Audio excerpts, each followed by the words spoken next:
COVID vaccine was first available, it divided many people with different schools of thought. But now the family of a teen who was denied a kidney for being unvaccinated is fighting back.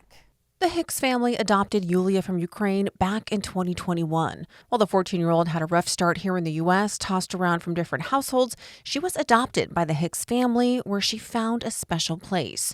She immediately had 10 other siblings, 2 of whom were also adopted. Chrissy Hicks and her husband were already informed Yulia had a kidney condition before adopting her. Yulia needed a life-saving kidney transplant. Since she was already receiving care at Duke University Hospital, the Hicks decided to keep her care all in the same place. But without a COVID vaccination, the hospital reportedly did not want to proceed. Okay, but we were told point blank that there's people that have gotten the transplant without the COVID vaccination. So to clarify, that was prior to it being recommended by the CDC for all ages and it being FDA approved. While doctors said it was only a recommendation, it came across to the Hicks as mandatory. Okay, so just clarifying, just recommendation versus requirement?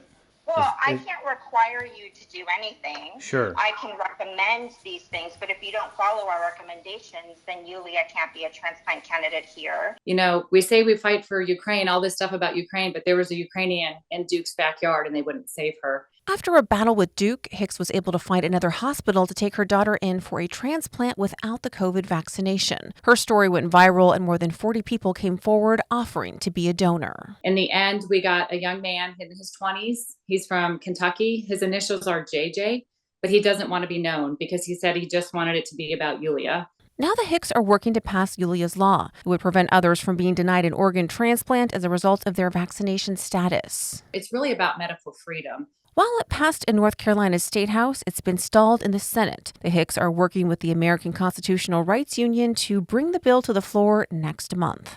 The ultimate goal for the Hicks family is to get Yulia's law passed in Congress nationwide. I'm Natasha Sweet for Washington Examiner.